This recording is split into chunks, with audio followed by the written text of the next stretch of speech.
All right. Welcome, everybody.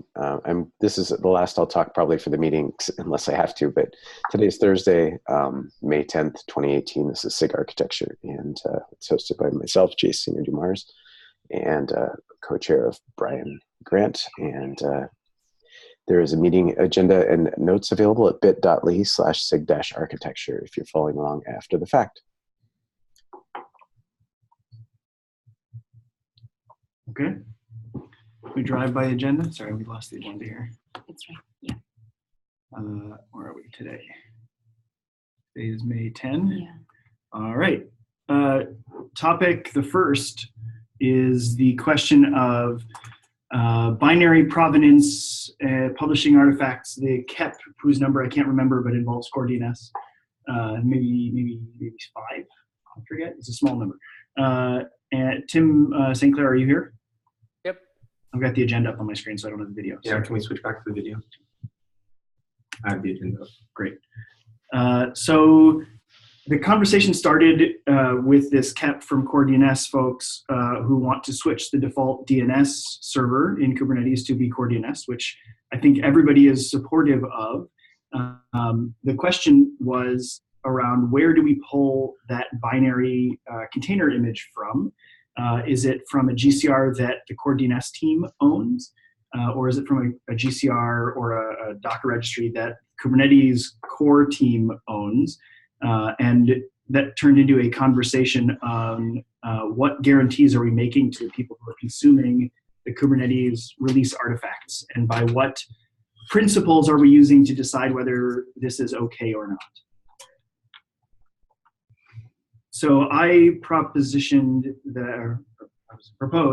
that that if we feel that what we build through Kubernetes is actually something we expect users to use in production, that we should start the process of actually being able to give them some sense of provenance of their binaries, even though the core Kubernetes team doesn't really develop core DNS.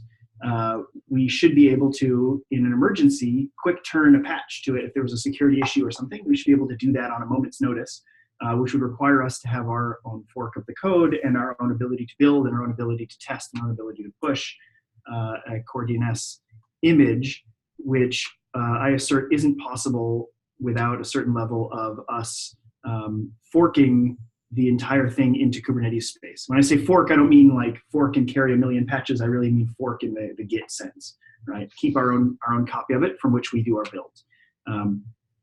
This seems like a ton of work and a very slippery slope into a lot more work than even that. This is where Tim St. Clair and I have rubbed against each other a little bit. He's got some thoughts about it, clearly from his experiences with OpenShift, sorry, it's early. So we had a little bit of discussion on this on steering. We agreed to take it to SIG Arch. So here we are. And I'm open to conversation at this point. So my only concern is that even if we find security issues, there's nothing that prevents us from doing an embargo with the upstream source. And a Kobayashi Maru would be only if they do not accept the patches for an embargo, that we would fork. It's like the last option, like a last nuclear option that we should go towards, because as you mentioned earlier, and as I mentioned, it's a very slippery slope. Once you start to get into this point where you're supporting some level of patches on your own that haven't been negotiated with an upstream source, it takes a long time, and sometimes those patches snowball, right? Now, I don't think it'll be that bad for core DNS, but I think the precedent can snowball, right?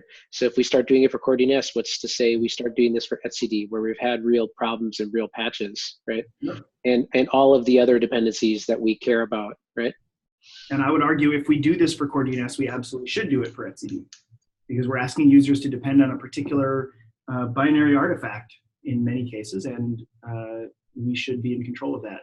The fear that I have with doing it sort of last second, Kobayashi Maru, I like the analogy, is we don't have any process in place for doing it. We don't know how to do it. We don't know how the build works. We don't know how to test it. We don't know if we're producing the correct artifacts because we haven't done it yet until that emergency moment.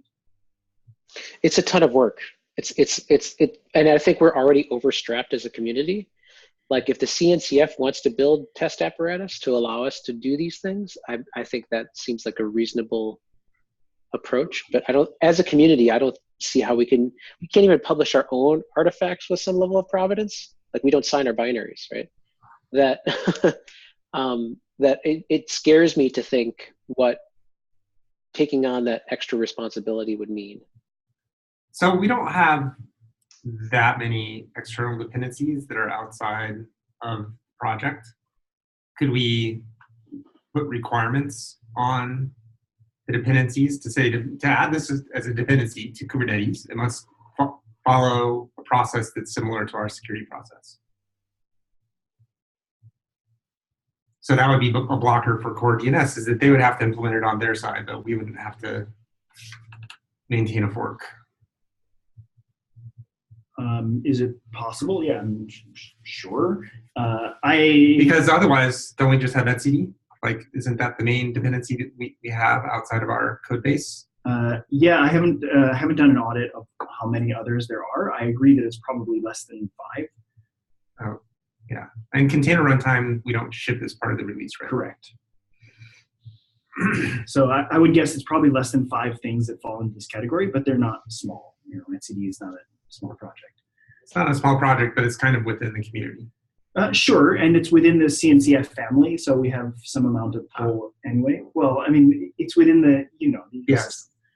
So can I jump in and ask a couple of questions? Just real quick to try and clarify. When it comes to something like core DNS specifically, is there something that's come up that made us think that there's going to be a security issue that we can't handle working with them that would make us want to add this extra process? No, this is something that's been on my mind for a very long time. In fact, if you look through my PR history, there was a failed attempt to vendor SkyDNS and etcd in the same way a couple of years ago, back when we were truly a monorepo. And at the time, the vendoring tools broke down and it just really wasn't tenable. And so it sort of fell off my radar. And then when this came back up and I was reviewing the CAP and the PRs to move it into GA, I realized that we were back in this spot again. So it's nothing in particular about core DNS. It's really a case of, should the project be doing this or should we not? We should make a decision. Well, yeah, I mean, it's come up a few other times. Like there was a security issue with the component that was in the project, but not in the release bundle even. Right, so then we had to scramble and figure out how to deal with that.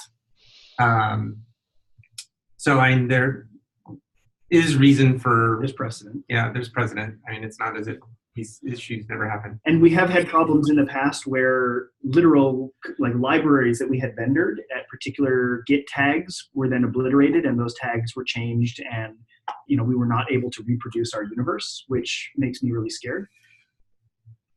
I'm not seriously opposed, given that the graph is finite, right? I think I'm more concerned about the logistics and making sure we're doing the due diligence and doing it right, because it's very easy to not maintain parity with the upstream sources because you have some discrepancy or fear of trying to get back to the main head of some other project, right? etcd is a great example here. Like we've come across a number of issues over time, and we've kind of willfully stayed on certain versions. And if we started patching and maintaining those patches, we may never have caught back up to head, right? Yep. Yeah, and if it's very easy once we start vendoring something to just say, well, we'll just throw this one thing on we want sooner than they're going to get it. We want this other little thing here. And next thing you know, we're carrying a fork. And then to bring in upstream changes becomes a real pain. I know, I've actually done this before. It can be a real pain and a fair amount of work, and we're already overextended. And so I guess my argument would be we should wait to start doing this until we have problems. Now, I think the security case is a good one to say, how do we tackle it and make sure they have a good security process? They actually do have a little bit documented on security. I haven't poked at it all for core DNS, but we should probably make sure, I mean, if it's part of the CNCF family, they've got a good process where we can work with them, then then we don't necessarily have to carry that because those folks are willing to carry their own burden. It might be something different with etcd because that's an entirely separate project, which I wouldn't mind being managed differently, maybe under the CNCF or something, but that's a different story.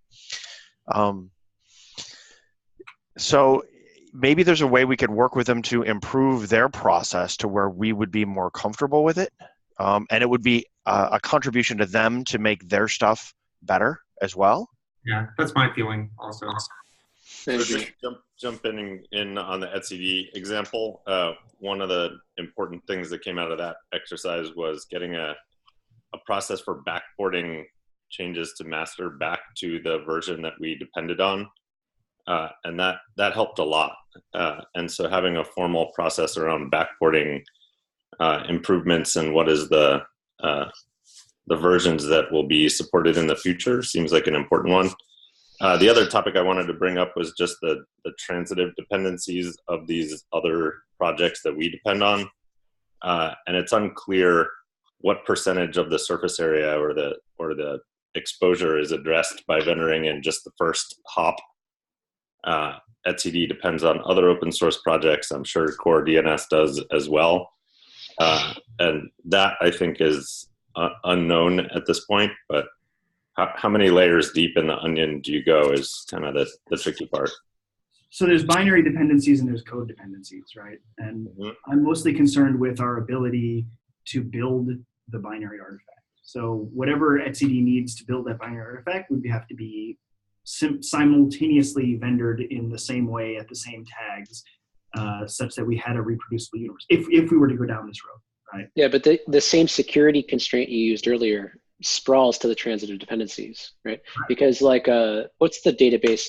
My brain always escapes me. What's the database? etcd? Vault. Yeah.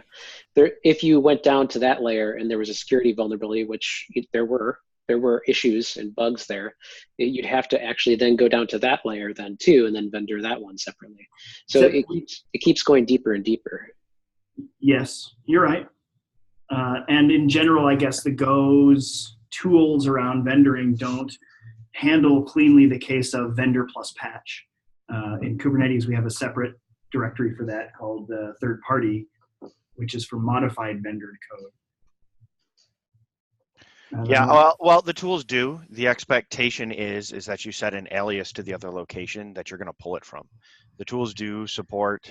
It's not plus patch. It's supporting a fork using the same path alias, so to speak. The tools do support that, and both these tools we're talking about use dep, which handles the entire tree that's in use, not the entire tree that could be specified by packages, but whatever imports are actually specified. That's all recorded. That's all maintained as far as the whole transitive tree.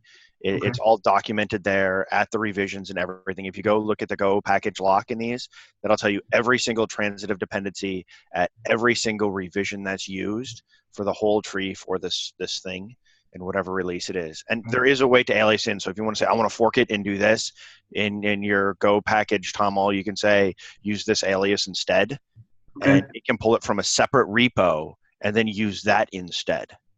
Okay, so that's at least doable. Okay, so we're out of time on this topic. What is the follow-up and who's the owner?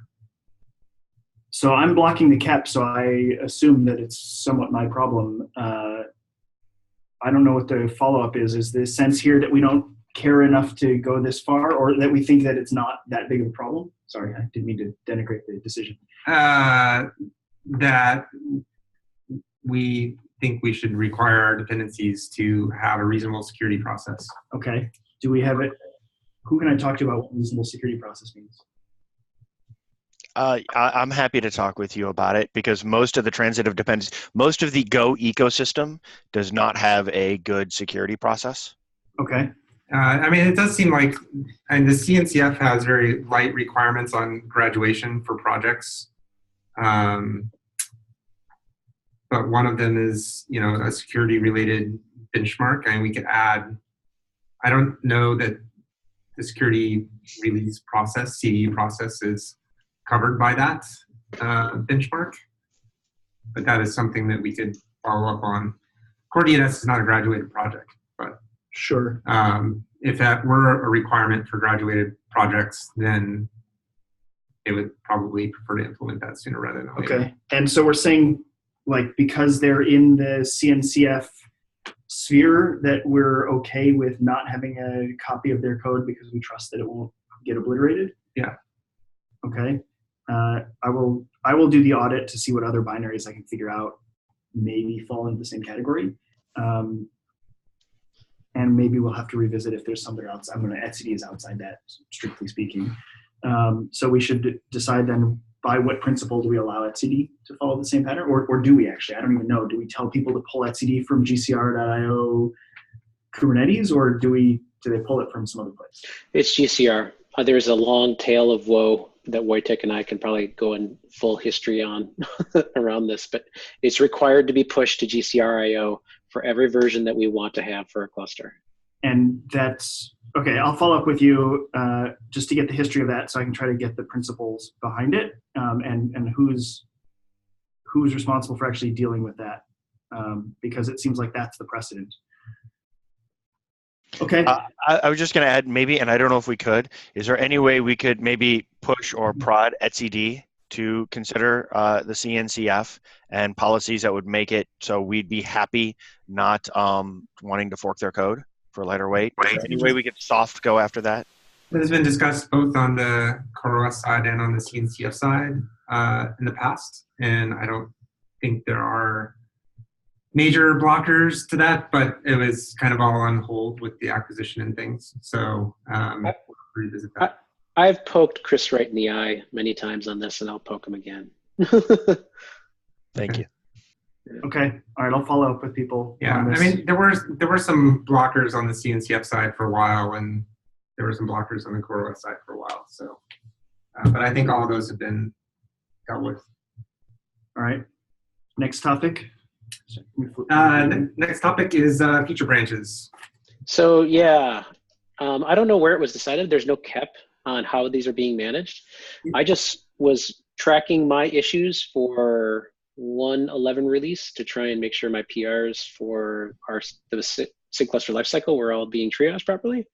And I happened upon a couple of PRs from API Machinery to feature branches, and they are a monstrosity of logistical nightmare.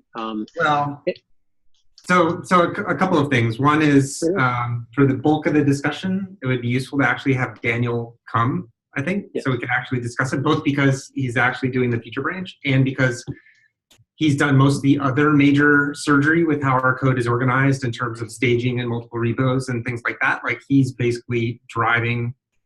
But I guess what I'm trying to say from SIG architecture perspective, we have no KEP that outlines how we are planning to use feature branches and the logistics behind it. So I can answer that, which is this has been discussed many times, including at the Leadership Summit last summer, so before KEP even existed.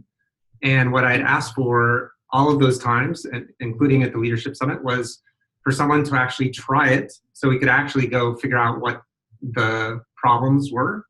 Like, there were problems with running tests on the branches, and there are problems with the owner's files, and just to actually do an experiment to surface the problems.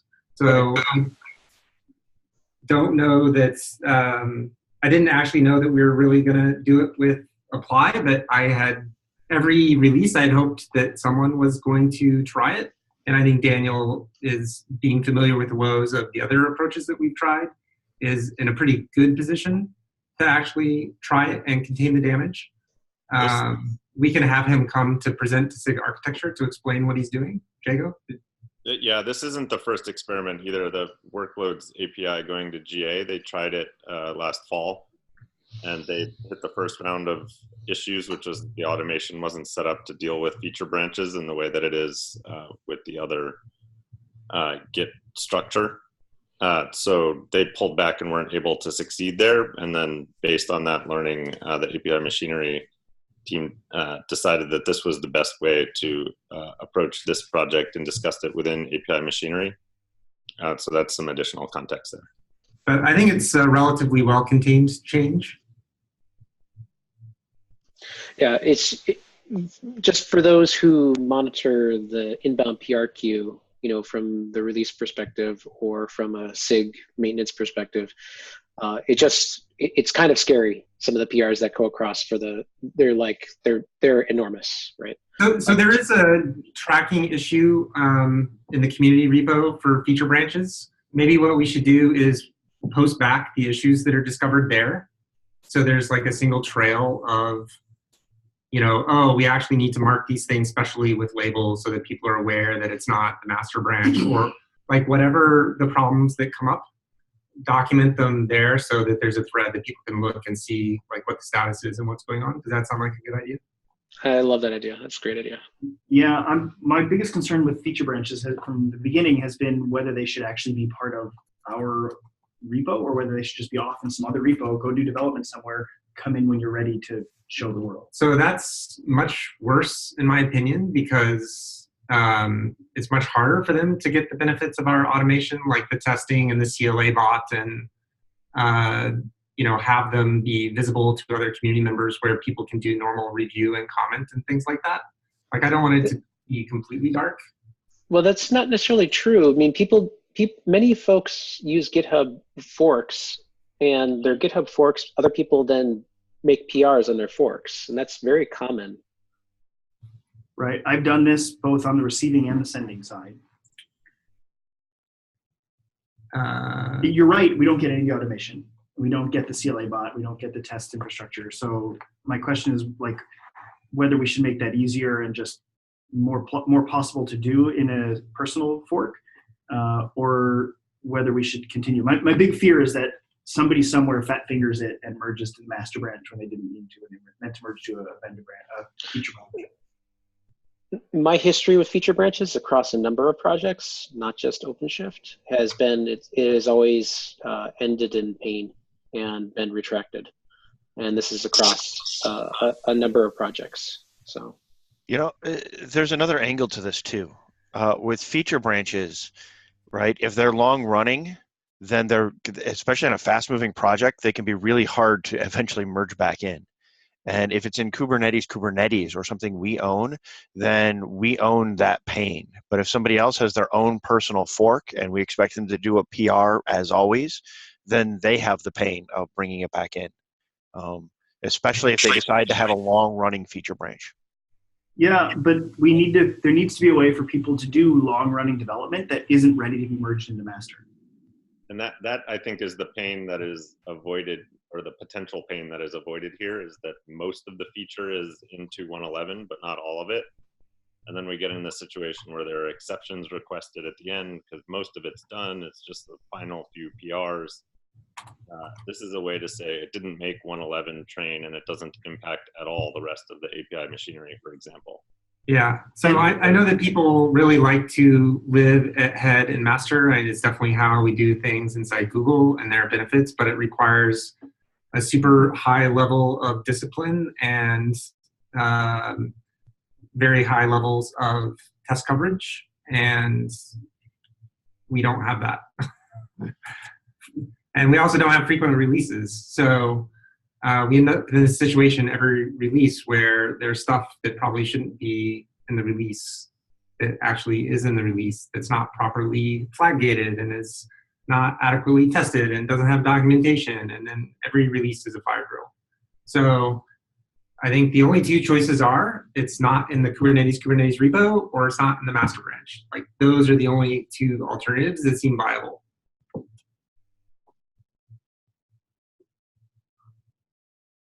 And just by way of analogy, if you look at how like Linux kernel operates, right? Nobody pushes half-baked features into the upstream kernel. They all are operating on their own individual branches. And honestly, the code base has evolved to make it easier for subsystemic patches to exist, right? And I think you're hitting on a point which I wanted to hit on too. Is like if the code is well factored over time, feature addition becomes easier. Right. Yes. So forcing function, yeah. If we make it too painful to merge in big changes, then maybe we can drive useful refactoring. My hope is to get to only whitelisted activities can actually happen in Kubernetes master. Refactoring could be a whitelisted activity, depending on what they're doing. But anyway, if we really want to discuss this in detail, we should probably ask Daniel to come. I didn't notice this on the agenda until this morning. It would be interesting to hear their current set of woes. How's it actually going? It's painful, but it's they still think it's worth it as of now. The fact that they can do sort of giant scary PRs with confidence that like nobody else should care about it is kind of powerful. Like you shouldn't be looking at those PRs unless you're involved in that development process, because at the end of it, like hopefully that PR stream will be broken down into something that's more palatable to merge. Okay, so we're out of time on this, and we're out of, I think, useful things to discuss without Daniel. So I'll put on the future agenda items. DB Smith, future branches. And are we ready to just discuss conformance testing? So Timothy St. Clair raised this at the steering committee meeting yesterday. We have folks from the conformance testing development effort who are able to come. So take it away. There's also Dan. Dan, did you want to start off? Sure. I mean, I'll just give the very brief introduction that we rolled out the certified Kubernetes program in September, and we were aware of the fact that the actual coverage of the conformance tests in Kubernetes is not great, in the range of 15 to 20%.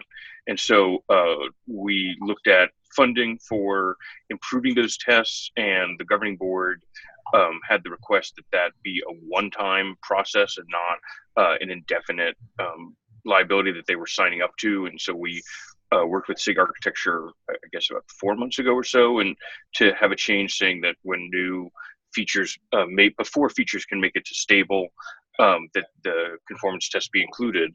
And so that's occurred. And so there is this large amount of technical debt. And the idea here is that CNCF is funding an external test development company to work on that and try and dig us out of it. And Mithra has generously volunteered time to help supervise them, but the idea is that all of that work is public, goes through the regular review process. And so we're very open to making adjustments to that. I guess my perception is that this firm, Globant, and the two developers they have on it have started out a little bit more slowly than we might like, and we're not yet certain that they're on the right path and as productive as we'd like them to be, but that we definitely want to give it a few more current track before we look at making any changes. And then hopefully if things are going well, might also increase our level of development there. So if there's not any questions about that, I'd hand it off to Mithra to provide.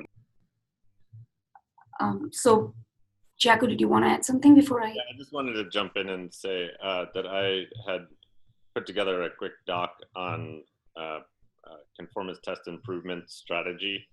And the first line of defense, I think, is promoting existing EDE tests to become conformance tests, which would be driven by the SIGs that are responsible for that code. And the role that this vendor in those early discussions would play is to simply close the gap for whatever tests don't exist or are too flaky to become conformance tests, or one-time amnesty to SIGs. What test do you wish you had that you don't have? Not that there would be some external vendor writing all of the conformance tests unchecked. The other thing I want to mention is that I did meet with a couple of those folks and suggested that lots of people are paid by lots of companies to work on Kubernetes full-time, and they are no exception. They are simply joining the community and need to work through SIG testing and become community members like all of the rest of us. So I think Mitra and I both probably dropped the ball on some of the communication to the steering committee and to SIG Architecture. For that, I apologize. Please understand that that was simply in passing the ball in communication, not in intention. Yeah, I think, as Dan mentioned, they're maybe getting started more slowly than expected. I think there were impressions that more has happened than has actually happened, or that more complex things were being developed because there were a bunch of ideas discussed in the past of building some kind of proxy to measure more detailed coverage information, or some kind of automated framework for systematically testing the full API surface, things like that. Those things. Yeah, sorry to jump in. There are a couple of other efforts. You'll see one about the API surface coverage. This vendor is not the right group of people to do that. They're new to Kubernetes. They don't have the context. They're not the right people to be building test infrastructure, in my opinion, just seeing what they've been working on. So they would be simply improving the flakiness of existing tests that we would like to be conformance tests, or writing a few tests that don't exist that we wish did exist. I think the test infrastructure, and I think the other group, Dan has engaged with hippie hackers here to talk about test coverage via the audit logging, which is pretty promising, which looks really cool. You'll see that in a minute. But I think that maybe a misset expectation about the role of this vendor. So.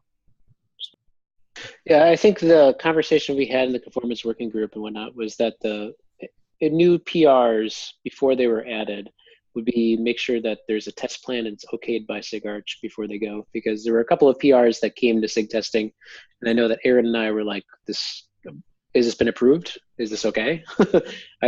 Because we'll happily review those PRs so long as SIG Arch says yes. Right.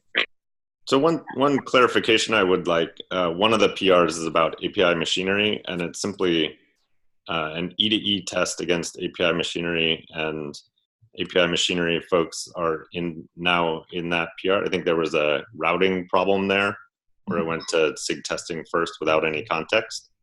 But now that it has been assigned to folks in API machinery, I'm unclear why SIG architecture cares about tests, E2E tests that are being written to improve the test coverage of API machinery at this stage.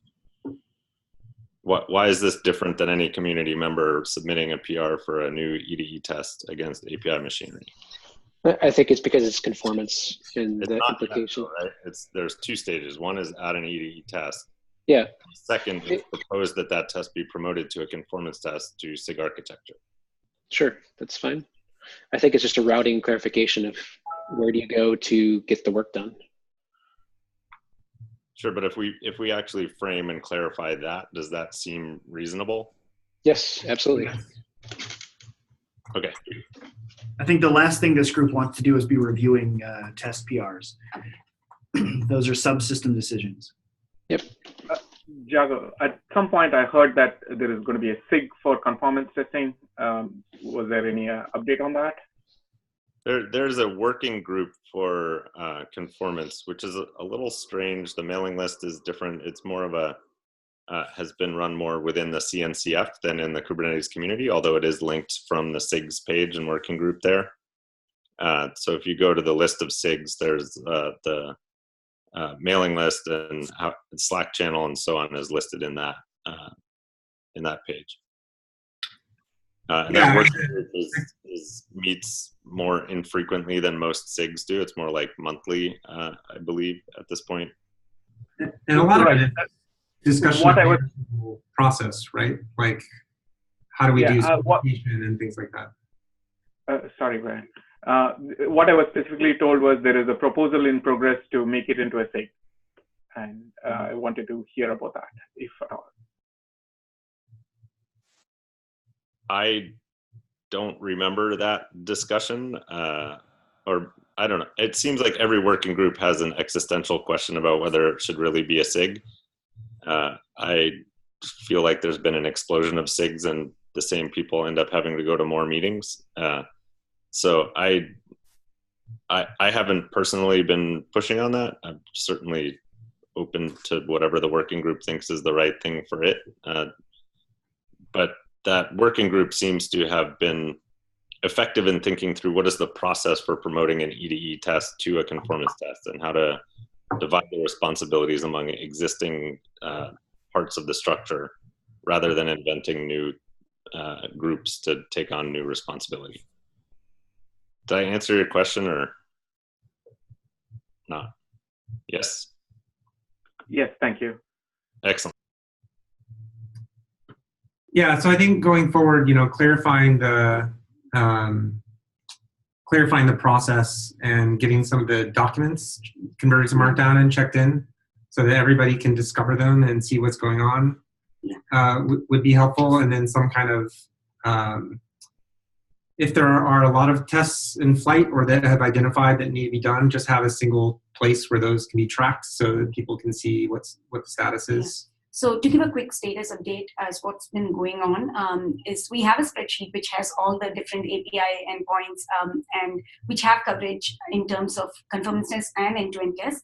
But what we are looking at currently is to identify which are the top APIs that we want to focus on to go and attack first. And that once Hippie Hacker talks about his tool, the API snooping, we are assuming that we can get some insights into the top APIs from his results. And once we have that, then we definitely wanted to come to the SIGs themselves and see, is this the right ones that we should be focusing on? If so, then what are the gaps that exist? What are the scenarios that we should be converting to tests? We'll definitely work with the owning SIGs to even get a guidance on that before working with the vendor company to add those cases.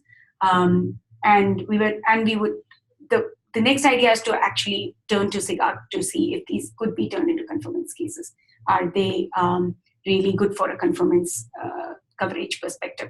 So there is a document that Mitra and others have been working on. I'll make sure we convert it into markdowns and put it in, which outlines all the process basically. So currently we are working with Hippie Hacker to identify those top scenarios and then reach out to SIGs and SIG Arc to see that those are things that we can focus on.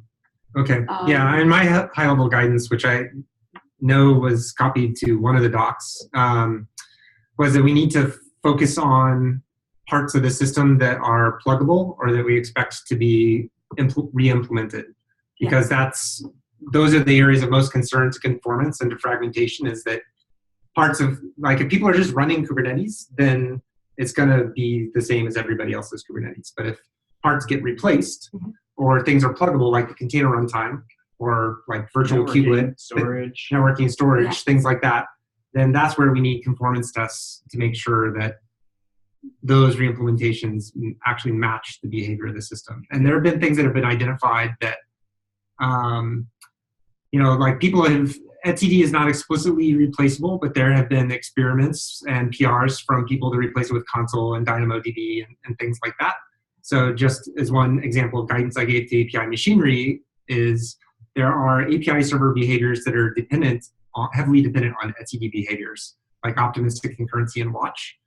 We should prioritize those areas for conformance tests. So SIG API machinery is working on a watch test, and I asked Wojtek to give them some feedback to help make sure that the right things are actually tested there, to test the multi-version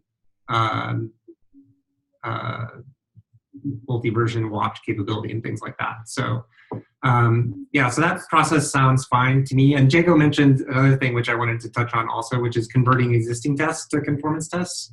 So that had happened. So SIG apps and the workloads APIs when the APIs went to V1, which is a requirement for the conformance test right now. Existing E2E tests were converted to conformance, and that did happen, and it did go through the SIG architecture pinging the API approvers. The other big batch of tests that we're looking at, which we don't exactly know what's going to happen with, are the node conformance tests. The naming is a little bit confusing, but the node conformance tests is where a lot of the node level, pod level functionality is tested today. They are not in the conformance suite because they start their own kubelet in order to run those tests, and that is not so useful for this kind of conformance test because they need to be able to run against an existing cluster that has been stood up by some provider. So we're working on figuring out what to do about that. But the pod functionality in particular, because everything in the node is pluggable basically, is really critical that we have good test coverage there, and we just do not. We don't have any tests that directly test pods functionality in the conformance suite right now. It's indirectly tested by some of the tests, but it's not directly deliberately tested. What we see is like Paul Morey added a bunch of tests, so we have tests for features Paul Morey added. like a bunch of like secrets and config map and projected volume kind of stuff and things like that. But a lot of the other parts of the API just don't have coverage. So the coverage is very unbalanced just because of the tests were not created systematically for conformance. So which SIG do I talk to for the pod functionality? Node is that, okay. Okay. And for the pluggable. Sorry, someone else wanted to say something? Yeah, Brian, Dims. So how would you prioritize cloud provider stuff? Because we have a huge ecosystem here of so many cloud providers, and we don't have a way to, bless saying that the cloud providers that we are pulling out from entry to external, that they're actually working and they're doing the things that they're supposed to do. So I think on this topic, there's some confusion about what the spec is versus what the implementations do. And I've been working with Walter on this sort of ongoing to tease apart the controllers that are mixing up both the sort of expected Kubernetes parts and the cloud provider specific parts. They should probably, in most of those cases, be separate controllers, to the extent that I'm not sure how much of a conformance spec we can apply to cloud providers above and beyond the generic functionality, like, does your networking work? Like, do services work? Yes, they work, cool, then your cloud provider is conformant. There's always going to be cloud provider specific things that are going to be really impossible to test because they're specific to the way Google operates, the way Amazon operates. I would love to, if you have specifics, to go through a list of what you think behaviors that we might want to specify are, and start to tease those apart. I have one, which is load balance services. So we actually have an issue that non-portable functionality is not tested in conformance right now. So we need to come up with there's a notion that has been discussed, this idea of profiles in the conformance test suite, and there have been multiple proposals for what that would mean, but none of them have been pushed over the finish line and approved. So we actually need to finish developing the concept of what would a conformance profile look like and how would those be managed. And we need to have that notion in order to test features that are non-portable, that are optional, that are at the highest layer of the architectural layer cake, or like alpha and beta features, things of this nature. There are a lot of these things. Like, a lot of the system is in this category right now, and they can't be included in the default profile. I believe we are even going to have to reduce the amount of stuff, remove some of the things from the default profile that we have right now. For example, anything that requires node level, network level, or cluster level privilege, we're probably going to have to move to some kind of privilege profiles, so that if you're running against a multi-tenant cluster or a cluster with same security implemented, the tests won't fail, right? So we'll have to partition the tests into these different categories and come up with some official way for people to say, I pass base conformance plus XYZ are also supported in pass. I can't read any of the chats. If people want to say something, please just say it. I just want to say that this conversation is great, and it's the reason why I brought it up in steering, so that we could have it here. So that's the whole purpose behind me raising the issue, was that there's a lot of information here that's being relayed to a lot of the other people who need to be aware of it and the implications of what will happen. So thanks, that's all. Okay, can we talk about the API snoop? Yeah. Just so that we can eliminate the confusion about what that is and how that actually works? Yeah. Sure. Let me just give the 30-second intro for Hippie Hacker that CNCF has asked him to start this work. We were originally planning to do and he started down the path of a man-in-the-middle proxy, which had been discussed by a number of folks, and then found that he was able to get what he needed with audit log. And so this is, all the work is open source. He reviewed at the meeting in Copenhagen some of the initial results. And I guess I just say in terms of sort of what it means, hopefully at the very least, this would be a useful indicator in terms of which APIs are being exercised the most and don't yet have conformance tests, as to where we might want to focus the resources initially, but more ambitiously, I'll at least state that it's feasible that we could create a whole second parallel certification program that would use a lot of the machinery that we've created for certified Kubernetes, and we could certify a set of Kubernetes apps to say that, for example, Istio or Scaffold or Draft or many of these other tools built on top require Kubernetes 1.9, and that there would be some expected guarantee that if you have a certified Kubernetes 1.9, you would then be able to run that tool on top of it. And I will say this is super new work. There's a lot of balls up in the air. Even this definition of is it useful to think about Kubernetes API consumers that we call CAPEX, as opposed to like a MySQL and a WordPress implementation of a Helm chart that doesn't exercise the API in the same way. So with that, let me hand it off to Hippie Hacker, unless anyone wanted to interject first. Yeah, I just have a quick comment, which is a lot of these applications like MySQL or whatever have operators which do interact with the API surface and need to have a service account with certain RBAC permissions and things like that. So actually some similar work had been done to scrape audit logs in order to automatically generate RBAC rules for applications. So it sounds, there's just some similarity there. But yeah, don't assume that just because it's an application that runs in a container that it doesn't need access to the API server, because in practice, in order to automate some of the application lifecycle, people are finding that applications do, or at least, you know, like a sidecar or an operator or something does.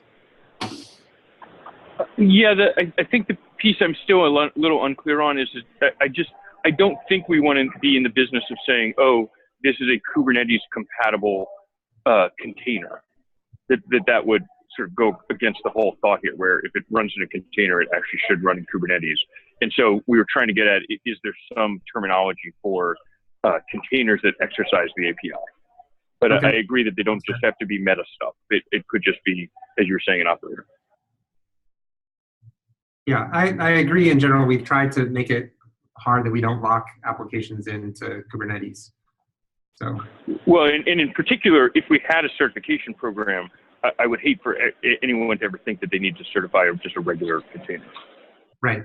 Yes, I agree with that. Chris? Trying to share my screen, but I seem to be having an issue. I may reconnect Zoom real quick. I'll be right back. We're almost out of time, so maybe someone else should share it for you. Ayush, maybe you had some slides. Maybe you can jump to the end of the slides that at least show what the output is. Yeah. And I think gives it. Looks like somebody else is sharing. So. Yeah. We got a message from Zoom saying someone else is presenting. Yeah. So if someone else is presenting, please stop and then we can try. I'm trying to figure out who's sharing, and it's not totally obvious here. Chris? Yeah, Chris, it seems, looks like it's stuck with me, but I can't, I've lost control of the window where the Zoom is. I can't seem to actually disable his share. Can somebody else, let's see, crap. I'm going to exit Zoom so that. Yeah. So imagine, if you will, a slide deck. We have a slide deck. No, that posted to the chat. Okay. I think. Yeah. So it essentially is using the audit logs to describe what APIs are called during some operations. So I think they went through the process of installing multiple Helm charts and seeing what API groups were called, and then use that D3 library to visualize it in those concentric donuts that have sort of green, yellow, red for GA, beta, and alpha, and what API endpoints are called, and so on. It's from my perspective, is the most promising demonstration of or visualization of what API groups and endpoints and verbs are used. Is our camera on? Yeah. Here. Oh, wow. Yeah. We actually have it live on a website. Like you can actually go to a link I can give you and you can browse through yourself. Here. It should be able to share now. The screen Yeah, has been put I up. can share it now. Yeah. Oh my goodness. Can you guys see my screen? For a group full of high-tech people. Yeah. Yes, we can see your screen. Okay. I'm going to go to the last Like chart. that's KCD with the two pros glued together. Chris, are you there? Do you I'm want to? back. I'm sorry about that. Okay, I'm presenting. If you Sure. want to talk to this. This is the Starburst chart for that Rowan and I have worked on. There's a link down there that you can go in and do an interactive. The outer gray parts are what's untested, and the main parts in the middle are alpha beta stable, and that gives you an idea of what part. Like this is the overall view. We also have stuff per application. Okay. We went So through green is stable. Green is stable. We go down the to 45. It's probably the big deal. This is the stable APIs without conformance test. If you want to look at how this data and play with it, if you go to apisnoop.ii.coop in a browser, there's a link there for the. Do you want me to go there, Chris? Yeah, just go ahead and go there. This is something that even after the presentation, people can interact with. I'm just going to 1 second. Yep. So there, if you mouse over, you can kind of see, but at the top level, there'll be a link. There's the spreadsheet. So this spreadsheet is automatically generated from the API repository using the data. And there should be, I made to grant read-write access, but you can filter based on conformance, and it generates a list of APIs that are stable, that there are no conformance tests for, that a number of the applications that we tested are using. And there are different apps here, right? Yep. Those are the list. They're primarily Helm charts that use RBAC, so that we knew that these were Kubernetes API consumers.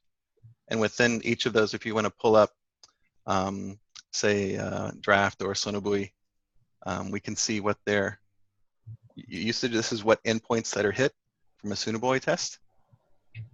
It doesn't show what's untested, it shows what's actually hit. So this would be like a profile for a particular application.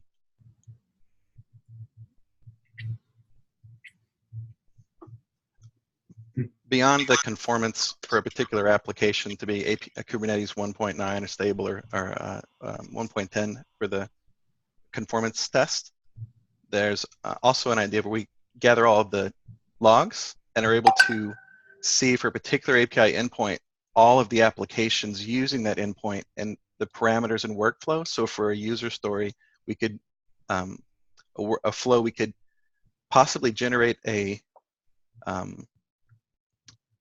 set of data for what person writing that test to see how the different applications are using that API from real data, not from guessing what this API might be doing. And if we do that across, let's say, 40 to 60 applications, that tester is going to have a really good idea of how to write a meaningful test. So those are, I guess that's the three things. One, prioritizing throughout our community what APIs are used heavily but are untested.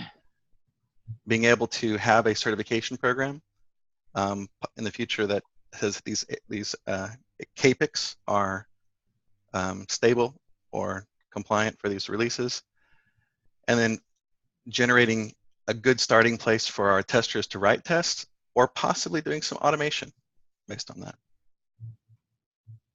Do you have any preliminary findings here that you want to talk about, Chris? Yep. If you go. Let me know which slide is it for. Sure, that slide is, go up one. I wanted to kind of go through why the data is flaky. Okay. So right now the test, we're just bringing up the Helm charts, and I don't think we're driving the charts heavily enough. We don't really have a lot of Helm charts that have Helm test chart support. I think we need to prioritize a list of applications that do use the Kubernetes API, so these CAPEX, so that we can drive them hard to see what APIs they're using. Also, the data looks a bit skewed because I haven't applied the right filters to it yet, so that it's only looking at the APIs used by that application, not the entire cluster during the time that the tests are run.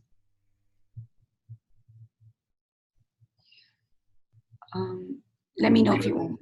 The discussion about the certification or evaluation of API consumers is a second issue for me that I think we need more conversation on. Sure. But as this relates to the conformance program, I think it helps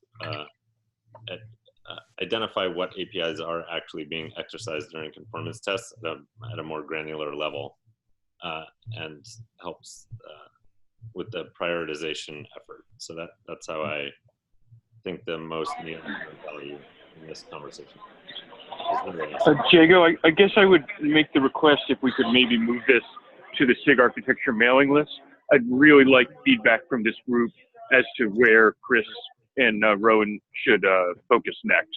So I mean, I think this is really promising initial results, but what you'd like to see for this tool to be useful on an ongoing basis. Yeah, that would be great. If you could post a link to the slide deck to the mailing list as well, that would be helpful. Yeah. I'll do that now. Thanks. Yeah, great. Well, thanks for coming. I think that was very helpful for everybody to see what's actually happening and to the progress that's being made. I think the follow-up discussion will be useful also. The API visualization I think presents it in very clear terms about how poor the coverage actually is. Like most of the stable APIs are mostly gray. Yeah. You know, getting the deeper level of making sure that we have tests that actually test functionality that's relevant. It's great to hear that you're thinking about that as opposed to just superficially hit all the endpoints. Yeah. There are certain APIs like pods that are extremely feature rich. So, you know, we could say, well, we exercise pods, but actually pods have like 70 features or something like that. Yeah. Right. So we'll need to get down to that next level of detail. And actually many features of the API of other APIs are exercised through pods, not through the API directly, like the secrets and config maps and volumes of other types, things like that. Okay.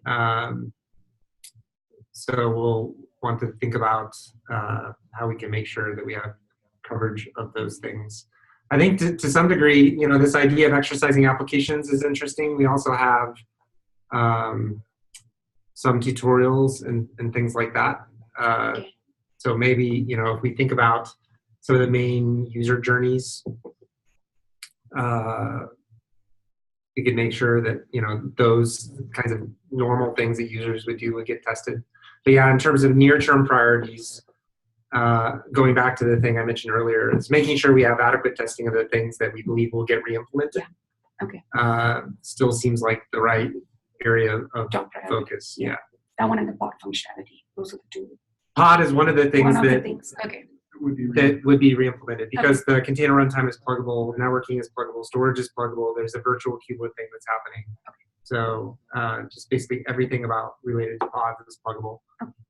And secrets, they're making pluggable through KMS plugins, and secrets are used with pods primarily. So pod is this really, it's both feature rich and something that every user uses, and is something that is very pluggable and is likely to get re-implemented. So it like hits all the categories that are important. That's good to know. Like that gives us some focus to know where to go and work on next. Yeah. Yeah. Cool. Well, I think we're out of time. Thanks very much for coming. I'll queue up feature branches for a future meeting, and we'll follow up on the conformance tests on the mailing list. All right, and I'll follow up on the provenance and binary artifacts with various people. Thanks, everybody. Have a good rest of your day. Thanks, everybody. Yeah. Thanks. Bye. Bye.